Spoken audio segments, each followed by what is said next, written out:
संसार परमा। उन्होंने इतना बड़ा सोच रखा है। जन्म संसार बंधना। वो यहाँ भेज करके अपने बच्चों को पढ़ा सकते हैं, निःशुल्क की सेवा कर रहे हैं। कि ऐसा सुनहरा मौका आप हमारे दर्शकों को दे रहे हैं। तो गुफा के अंदर 22 वर्ष तक सूर्य दर्शन है कि 22 वर्ष तक अंडरग्राउंड ही रहे। सबकी मनोकामना पूर्ण हो रही है। ये उन्हीं के जल चढ़ाते थे लोग। हम कहे कि ये नहीं हो सकता, नहीं, हमसे नहीं हो सकता। 118 भुजा है माँ प्रम्बा, जराजराजेश्वरी माँ प्रम्बा। सामने माता जी प्रकट हुई और बोली कि मैं यहाँ प्रकट होना चाहती हूँ। मैं अमन मिश्रा स्वागत करता हूँ आपका अपने इस चैनल पे। जैसा कि मैं अपने इस चैनल पे हमेशा कुछ अलग वीडियो लाने की कोशिश करता हूँ, इसी क्रम में आज हम हैं बिहार के सिवान के दरौली क्षेत्र में एक ऐसे धाम पे जहाँ आके मुझे स्वयं बहुत प्रसन्नता हुई।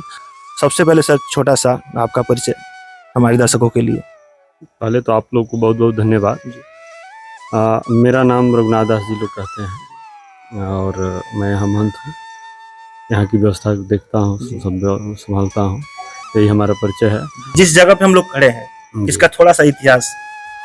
यहाँ का इतिहास है कि हमारे परम पूज्य गुरुदेव श्री मौनी जी महाराज जो थे, उन्हीं की ये तपोभूमि है। उन्होंने यहाँ पर गुफा बना करके, साइड में गुफा है जी, अभी मैं आपको वीडियो के माध्यम से दिखाऊंगा। तो गुफा के अंदर 22 वर्ष तक सूर्य दर्शन है कि 22 वर्ष तक अंडरग्राउंड ही रहे। लगातार 22 वर्ष उसमें सूर्य की रोशनी तक शरीर पे नहीं लगी उनको। और उन्होंने तपस्या किया 22 वर्ष तक। उसके बाद फिर 12 वर्ष तक मौन रहे। 12 वर्ष तक एक नाक से सांस लिए, 12 वर्ष तक दूसरे नाक से सांस लिए और अष्टांग योग परिपूर्ण थे। तो उनकी ये तपोभूमि है और उन्हीं का ये तपस्या का प्रभाव है जो आज यहाँ दर्शन हो रहा है। दूर दूर से लोग दर्शन करने आ रहे हैं, सब उसके लाभ ले रहे हैं। सबकी मनोकामना पूर्ण हो रही है। ये उन्हीं की कृपा है। अभी यहाँ पे हाल फिलहाल में ही एक बहुत बड़ा यज्ञ का आयोजन भी किया गया था। मैं चाहूंगा हमारे दर्शकों को उसके बारे में जो भी जानकारी आप दे सकें। जी, अभी जैसे श्री राम दरबार, श्री राधा कृष्ण, श्री लक्ष्मी नारायण, श्री नरसिंह भगवान, श्री पंचमुखी हनुमान जी, एकमुखी हनुमान जी, इन सबका प्राण प्रतिष्ठा कराना था। तो उसी में पंचकुंडी श्री लक्ष्मी नारायण महायज्ञ हुआ, जिसमें जगत गुरु राम स्वरूपाचार्य जी कामदगिरी पीठाधीश्वर आए थे, कथा प्रवचन दिए। उन्हीं की कथा चली और बहुत से दिव्य दिव्य संत लोग आए थे, जो इस क्षेत्र के लोग जो यहाँ आए सब दर्शन लाभ लिए, सबको आशीर्वाद मिला। बड़ी भीड़ भी रही, काफी भीड़ रही और बहुत दिव्य भव्य यज्ञ हुआ है। जी, अभी जिस स्थान पे हम खड़े हैं हमारे ठीक पीछे बाबा भोलेनाथ का ऐसा शिवलिंग है जिसका दर्शन आप इस क्षेत्र में, आप इस प्रदेश में या आसपास के 2-4 प्रदेशों में शायद कहीं नहीं पाएंगे। उनकी भी जानकारी हम बाबा के माध्यम से आप तक पहुंचाने की कोशिश करते हैं। जी, ये श्री रामेश्वर महादेव के नाम से स्थापित हैं और ये हमारे गुरुदेव के द्वारा ही स्थापित हुए हैं। और अभी तक हमको इस तरह का इतने दिव्य और भव्य शिवलिंग अभी दिखाई नहीं दिया था। एक खुजराहो में मैंने सुना था, तो मैं दर्शन करने गया वहाँ पर। तो वहाँ अर्घे पर चढ़कर के लोग चढ़ाते थे जल। हमको भी महंत जी बुलाया वहाँ के, क्या ये ऊपर? हम कहे कि नहीं महाराज जी, अच्छा, बाबा के शिवलिंग के अर्घे पर चढ़कर जल चढ़ाते थे लोग। हम कहे कि ये नहीं, हमसे नहीं हो सकता है कि अर्घा पर चढ़ करके हम उनके। तो फिर भी वो इतने हाइट नहीं, उनकी हाइट थोड़ी कम थी। और ये स्वरूप अद्वितीय है। एक 11 फीट 11 इंच इनकी हाइट है और 11 फीट 11 इंच हर एक इंच में 11 रुद्रों का वास कराया गया है। हर एक रुद्र का वास कराया गया है हर एक इंच। हाँ, हर एक इंच पर। तो ये अद्वितीय है अपने आप में। ये बाबा के समय में ही जी जी जी जी, ये बाबा। मैं अभी आपको वीडियो के माध्यम से दिखा भी रहा हूँ। तो जैसा ने बाबा बताया कि इनकी हाइट जो है वो काफी बड़ी है और उन पे जल देने के लिए भी एक विशेष प्रकार की यहाँ पे सीढ़ी बनाई गई है। वो सीढ़ी भी बाबा के समय से ही बनी है कि अभी? जी जी, सब समय से, गुरु जी के समय में। गुरु जी के समय जो भी यहाँ पे तैयारियां रही हैं वो बाबा के समय की हैं और आप सीधे शिष्य बाबा के हैं। जी, हम उनके शिष्य हैं और बचपन से ही हम यहाँ गुरु जी की सेवा किए हैं और आपके भी बहुत सारे शिष्यों से मुलाकात हुई है मेरी। मैं अभी इस वीडियो में आपको दिखाऊंगा। बहुत छोटे छोटे बच्चे, बहुत कम उम्र के बच्चे और बहुत ही अच्छे संस्कृत में वो किताबें पढ़ रहे थे और मंत्रों का उच्चारण कर रहे थे। इस वीडियो में मैं उनसे भी आपका परिचय कराऊंगा। सबसे पहले मैं आपको वीडियो के माध्यम से बाबा के इस अद्भुत शिवलिंग का दर्शन कराता हूँ। जैसा कि बाबा जी ने बताया, एक बहुत बड़ा शिवलिंग, चूंकि ये बहुत बड़ा मंडप है, मेरी आवाज स्वयं मुझे गूंज के सुनाई दे रही है, तो शायद आप तक मेरी आवाज स्पष्ट ना पहुंच रही हो, लेकिन वीडियो के माध्यम से मैं चाहूंगा हमारे कैमरा पर्सन इस बाबा के लिंग का दर्शन कराएं और जो सीढ़ी मुझे बताई जा रही थी, जैसे आप देख सकते हैं, इस सीढ़ी से जो भी भक्तजन है वो चढ़ के धीरे धीरे बाबा के शिवलिंग के करीब पहुंचते हैं। और यहाँ पे एक विशेष प्रकार का पात्र रखा गया है, जिसमें जब वो जल यहाँ पे ढारते हैं तो जल यहाँ से होता हुआ सीधा बाबा के शिवलिंग को स्पर्श करता हुआ और अर्घ्य से होता हुआ नीचे चला जाता है। जैसा कि आप देख पा रहे हैं, बहुत ज्यादा ऊंचाई पे मैं इस वक्त खड़ा हूँ और यहाँ तक आके ही जो भी दर्शनार्थी हैं, जो भी ऐसे सेवक जो बाबा को जल अर्पित करना चाहते हैं, वो इसी पात्र के माध्यम से अपना जल अर्पित करते हैं। बाबा के ठीक सामने, जैसा कि हर शिव मंदिर में हम देखते हैं, एक नंदी जी होते हैं, क्योंकि ये बाबा भोलेनाथ की सवारी है। तो आप देख सकते हैं कि जितना बड़ा बाबा का स्वरूप है, उतना ही बड़ा यहाँ पे नंदी जी के स्वरूप को भी स्थापित किया गया है। आप वीडियो के माध्यम से देख पा रहे हैं। और जो नंदी जी की हाइट है वो भी काफी बड़ी है। अब चूंकि इनको एक चबूतरे में बिठाया गया है, लेकिन इनकी जो चौड़ाई है वो भी बाबा के इस लंबाई और चौड़ाई को ध्यान में रख के ही विशेष तौर पे तैयार की गई है। अभी हम खड़े हैं माँ परम्बा जी के द्वार के ठीक सामने, और मैं आपको माता जी का वो स्वरूप सिर्फ बोल के ही दर्शन करा सकता हूँ, सिर्फ बाबा के मुखवाणी से ही दर्शन करा सकता हूँ, क्योंकि यहाँ पे ये परमिशन नहीं है कि किसी भी प्रकार से माता जी का वीडियो या माता जी का फोटो बना के और दूसरे को प्रेषित किया जाए, जैसा कि यहाँ पे साफ साफ लिखा भी हुआ है। रोज यहाँ पे दर्शनार्थी दर्शन करने आते हैं, लेकिन वो सारे नियमों का पालन करते हुए दर्शन करते हैं, जो नियम, जो कायदे कानून यहाँ पे बनाए गए हैं। स्वयं यहाँ के जो संरक्षक हैं, यहाँ के जो सदस्यगण हैं, यहाँ के जो सेवक हैं, वो भी इस बात को फॉलो करते हैं। उन्होंने भी कभी माता जी की प्रतिमा की कभी कोई वीडियो, कभी कोई चित्र ना खुद फोन में कैद की, ना किसी के फोन में कैद होने दिया। मैं एक बात बिल्कुल गारंटी से कह सकता हूँ कि माता जी के इस रूप को पूरे विश्व में आप कहीं नहीं देख पाएंगे। माता जी की जो विशेषता है उसके बारे में मैं सीधे आपसे जानकारी आप तक पहुंचाने का प्रयास कर रहा हूँ।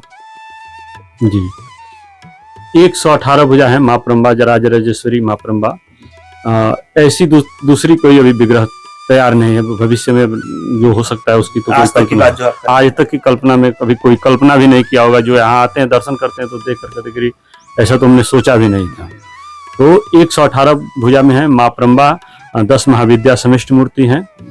ये इनकी परिचय तो इनकी क्या दिया जा सकता है, इनकी तो तुलना ही नहीं किया जा सकता किसी चीज से, या शब्दों से कहा नहीं जा, शब्दों से परे हैं ये।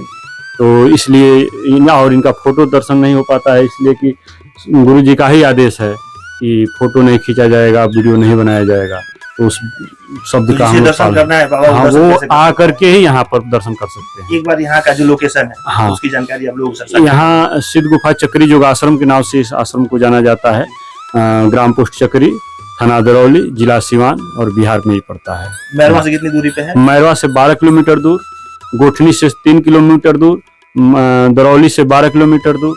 चारों तरफ की चौहदी हो जाएगी। चारों तरफ से आने का जो भी यहाँ पे विकल्प है, जो भी रास्ता है, कोई दिक्कत नहीं, आने जाने में कोई दिक्कत नहीं। फर्स्ट क्लास का रोड है, आप आ सकते हैं जल्दी, अपने साधन से भी बिल्कुल बिल्कुल बिल्कुल। जहाँ पे जो ट्रांसपोर्ट हाँ, अवेलेबल है उससे भी आ सकते हैं। जैसा कि बाबा ने आपको जानकारी दिया, मैं दर्शन कर चुका हूँ, इसलिए मैं इस बात को स्पष्ट रूप से फिर से बता रहा हूँ कि ऐसी माँ की प्रतिमा आप पूरे विश्व में कहीं नहीं देखे होंगे। आप एक बार जरूर यहाँ आइए और दर्शन करके माता जी का जो छवि है वो आजीवन अपने स्मृति में बना लीजिए, और आगे भी लोगों को बताइए कि यहाँ पे इस धाम पे ऐसी माता जी की प्रतिमा है, आपको आगे जाके जरूर दर्शन करना चाहिए और वहां से लाभ प्राप्त करना चाहिए। बहुत बहुत धन्यवाद करना चाहूंगा। हमारे साथ बाबा जी ने बहुत अपना कीमती समय दिया। क्योंकि यहाँ पे गुरुकुल भी है, मैं उन बच्चों से भी अभी इसी वीडियो में आपको मिलाने जा रहा हूँ। उस बीच समय निकालकर बाबा ने हमारे साथ यहाँ की जो भी विशेषताएं की वो सिर्फ आपके लिए साझा किया। अभी यहाँ पर श्री चक्र का पूजा हुआ, जो गुरु जी के समय से चला आ रहा है, 50-60 वर्ष से चला आ रहा है पूजा। इस पूजा में गुरु जी के सामने माता जी प्रकट हुई और बोली कि मैं यहाँ प्रकट होना चाहती हूँ समाधि के समय। तो गुरु जी ने बोला कि माता जी कलयुग है, लोग वैल्यू नहीं देंगे और हमारा जीना मुश्किल हो जाएगा, लोग कहेंगे कि चमत्कार दिखाने लगे, ये तमाम बात है। तो इसलिए हमारी इच्छा नहीं है, अब आपकी इच्छा सर्वोपरि है, आप जो चाहें सो कर सकती हैं। तो उन्होंने शरद पूर्णिमा की रात्रि में इसी ताल में, साइड में ताल है जो पूरा पानी सभी भरा पड़ा है, उसी समय भी भरा पड़ा था। उसमें एक ज्योति रूप में प्रकट हुई, जो यहाँ हजारों लोगों की संख्या थी। उस दिन पूर्णिमा की रात्रि में पूर्णावती होता है, सीधा दर्शन किया। तो सबने दर्शन किया और 15-20 मिनट तक दर्शन किया। ये नहीं कि झलक दिखाई चली गई, नहीं, आराम से सब लोग वहां से पूरे रोड की तरफ छा गए। 1000-2000 की संख्या में लोग थे यहाँ पर। कितने वर्ष पहले की बात है बाबा जी? ये 25 वर्ष पहले की बात। 25 वर्ष पहले, यानी कि 2000 के आसपास की बात जी। बाबा हमसे बता रहे हैं। जी, तो उन्हीं प्रतिमा को गुरुजी ने यहाँ पर स्थापित किया, उसी स्वरूप का निर्माण करा। हाँ, निर्माण करा करके ये 15 फीट हाइट है इनकी, धातु के विग्रह हैं और इसलिए इनकी सुरक्षा भी बहुत जरूरी है। तो सुरक्षा के हिसाब से रखा जाता है और इनकी मुझे लगता है कहीं ना कहीं सुरक्षा के दृष्टिकोण से ही जो माता जी का वीडियो या हाँ, जो इमेज है जी वो नहीं भेजा जाता है, किसी को दिखाया जाता है ना। हम खींचते हैं फोटो, ना किसी को खींचने देते हैं, है ना। जो भी लोग दर्शन करने आएंगे वो यहीं आके दर्शन करेंगे। और मैं चाहूंगा आप भी अपने कैमरे को अपने बैग में ही छोड़ के आए, क्योंकि ये जो स्वरूप है माता जी का, इसे आप अपने स्मृति में बना के रखें, ना कि अपने मोबाइल के कैमरे में कैद करके रखें। बाबा जी ने मुझे बाहर बताया गुरु परंपरा यहाँ पे चलती आ रही है और ये हम तीसरे जनरेशन के बच्चों से मुझे लग रहा है मैं मिल रहा हूँ। बाबा से आप शिष्य बने और आपसे ये बच्चे जो हैं वो गुरुकुल के माध्यम से जुड़े हुए हैं। तो जैसा कि आप मेरे साथ देख रहे हैं, ये सभी बालक यहीं के गुरुकुल में अपनी विद्या को ग्रहण कर रहे हैं। सबसे पहले मैं चाहूंगा कोई एक ऐसा कॉमन मंत्र जो आप लोग सबने सीखा है, कुछ ना कुछ शुरुआती ऐसी शिक्षा दी जाती है जो सबके लिए कॉमन होती है, तो वैसा वो मंत्र आप लोग एक साथ जरूर उच्चारित करें, जो मैं अपने दर्शकों को आपके माध्यम से पहुंचा पाऊं। एक साथ। हरि ओम शुक्लां ब्रह्म विचार सार परमां आद्यां जगद्व्यापिनीं वीणा पुस्तकधारणीं अभयदां जाड्यान्धकारापहां हस्ते स्फाटिकमालिकां विदधतीं पद्मासने संस्थितां वन्दे तां परमेश्वरीं भगवतीं बुद्धिप्रदां शारदाम्। जैसा कि आपने सुना, बिल्कुल एक लय में जैसे इन्हें सिखाया गया है, उसी लय में सभी बच्चों ने मंत्रों का उच्चारण किया। सबसे पहले मैं आप लोगों को जानना चाहूंगा, यहाँ पे जो भी गुरुकुल है, आवासीय है कि आप लोग लोकल हैं, आते जाते रहते हैं, मतलब यहीं रह के पढ़ते हैं कि आपका घर है यहीं पास में, आना जाना आप लोग का लगा रहता है? हम लोग यहीं पर रहते हैं। यहीं जी। जो भी रहने की व्यवस्था है, भोजन की व्यवस्था है, वो सब आश्रम की तरफ से, सब आश्रम की तरफ से देखी जाती है? जी, आश्रम की तरफ से। जी। खाने पीने की सारी व्यवस्थाएं सब निःशुल्क हैं कि उसके लिए कुछ एक निर्धारित शुल्क रखा गया है? सब निःशुल्क है। सब निःशुल्क। जैसा कि आप बता रहे हैं, आप यहाँ पे शिष्य हैं, सारी व्यवस्थाएं इन बच्चों के लिए निःशुल्क हैं। धाम की तरफ से इनके खाने की व्यवस्था, इनके रहने की व्यवस्था, इनके शिक्षा की व्यवस्था और इनके कपड़े की व्यवस्था तक मुझे लगता है कि वो सब कुछ धाम की तरफ से किया जा रहा है। मैं चाहूंगा आप लोग तो इस धाम के शिष्य हैं ही, फिर भी एक बार जोरदार ताली से बाबा की स्वागत करें कि उन्होंने इतना बड़ा सोच रखा है। इस जमाने में जहाँ स्वयं एक पिता बच्चों को पढ़ाने के लिए सक्षम नहीं है, यहाँ पे इतने बच्चों को शिक्षा दी जा रही है। अब चूंकि ये धाम है, हमेशा से ही यहाँ से जुड़े लोग सेवा का भाव मन में रखते हैं, उसी क्रम में ये गुरुकुल चलाया जा रहा है। एक मंत्र मैं और चाहूंगा जो आपने सीखा उसका उच्चारण करें, ताकि मेरे दर्शक ये जान पाए कि आपकी जो शिक्षा है वो इस दिशा में ठीक जा रही है जिस दिशा में जानी चाहिए। हरि ओम लंबोदरम परम सुंदरमेकदंतं रक्तांबरम त्रिनयनं परमं पवित्रम् उद्यदिवाकरनिभोज्वलकान्तिकान्तं विघ्नेश्वरं सकलविघ्नहरं नमामि। जैसा कि आप देख पा रहे हैं, हर उम्र के बच्चे हैं यहाँ पे, कुछ छोटे हैं कुछ बड़े हैं, और सब एक साथ एक मंत्र को पढ़ पा रहे हैं, क्योंकि यहाँ पे वैसी व्यवस्था बनाई गई है, वैसी शिक्षा व्यवस्था बनाई गई है कि बच्चों में एक समानता दिखाते हुए उन्हें भविष्य के लिए तैयार किया जाए। छोटे बच्चे से एक सबसे छोटा बच्चा, मैं चाहूंगा मेरे कैमरामैन इन पे फोकस करें। ये इतना छोटा बच्चा है जिस उम्र में बच्चे सिर्फ खेलते हैं, वो बैट बॉल का नाम जानते हैं, वो गिल्ली डंडे का नाम जानते हैं। आप कुछ ऐसा सुना दीजिए दर्शकों को कि हम इस बात पे बिल्कुल विश्वास कर पाए कि आपकी शिक्षा यहाँ आने के बाद बेहतरीन तरीके से उपलब्ध कराई जा रही है आपके लिए। यस्य स्मरण मात्रेणा जन्म संसार बंधना विमुच्यते नमस्तस्मै विष्णवे परम विष्णवे नमः समस्त भूतानामादिभूताय भूभृते अनेक रूप रूपाय विष्णवे परम विष्णवे। आपसे मैं एक मत सुनना चाहूंगा, अगर आप हमें सुनाना चाहें तो। हरि ओम प्रणम्यनीति शास्त्राज्ञान नूतनोऽयं विरच्यते हितोपदेशः संक्षिप्तो नीति संग्रह नामतः।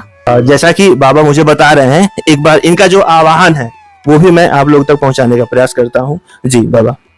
जी, जैसे जो व्यक्ति अपने बच्चे को नहीं पढ़ा पा रहे हैं, हर तरह की सुविधाएं नहीं मिल पा रही है, धन का अभाव है, चाहे नहीं पढ़ा पाए, तो वो यहाँ भेज करके अपने बच्चों को पढ़ा सकते हैं, निःशुल्क उनकी सेवा की जाए। एक बार फिर से आप लोग बाबा जी के लिए तालियां बजाइए। इस वीडियो के माध्यम से जो संदेश बाबा ने दिया है, ये जन भावना का सम्मान करते हुए व्यक्तिगत तौर पे एक उस बालक की शिक्षा की जिम्मेदारी लेने के लिए बाबा ने बोला कि अगर कोई भी ऐसा व्यक्ति जो अपने बच्चे को शिक्षा नहीं दे सकता है, वो इस धाम से जुड़कर अपने बच्चे को निःशुल्क शिक्षा प्राप्त करा सकता है, जिसकी सारी जिम्मेदारी बाबा स्वयं उठाएंगे और ये धाम उठाएगा। मैं अपने दर्शकों के माध्यम से आपको बहुत बहुत धन्यवाद प्रेषित करता हूं कि ऐसा सुनहरा मौका आप हमारे दर्शकों को दे रहे हैं। आपको भी बहुत बहुत धन्यवाद और आपके दर्शकों को भी बहुत बहुत धन्यवाद। मैं उम्मीद करता हूं कि ऐसे ही वीडियो मैं आप तक धीरे धीरे करके प्रेषित करता रहूं। जो भी बातें मैं यहाँ पे जान पाया हूं, सीख पाया हूं, इसे भी मैं आत्मचिंतन करने के बाद अपने जीवन में जितना उतार सकता हूं उतारने का प्रयास करूंगा। और जो भी यहाँ से जुड़ी ऐतिहासिक वो स्थल है उसे भी मैं आपको इस वीडियो में दिखाया हूँ। विशेषता है कि हर वर्ग के बच्चे यहाँ गुरुकुल में रहकर पढ़ सकते हैं। ये कोई नहीं कि ब्राह्मण ही केवल पढ़ेंगे, केवल क्षत्रिय पढ़ेंगे, हर वर्ग के बच्चे यहाँ रह करके पढ़ सकते हैं। का जो सीमा नहीं, वो यहाँ सारी सीमा को तोड़ दिया गया है। जी, केवल शिक्षा देना है, वो चाहे जीव मात्र को शिक्षा देना है, ये नहीं कि केवल एक विशेष वर्ग को नहीं, सबके लिए। हाँ, जो शिक्षा की इच्छा रखते हैं वो आ सकते हैं, यहाँ ले सकते हैं।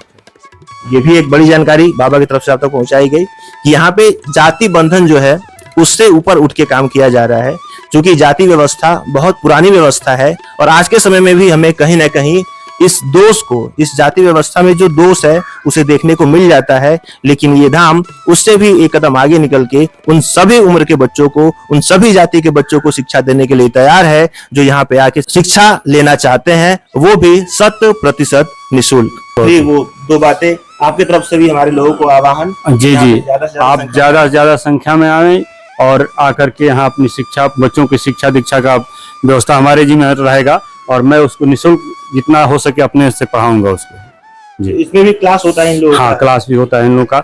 अभी इस सुबह 4 बजे से इन लोगों का क्लास शुरू हो जाता है और रात को 10 बजे तक चलता है।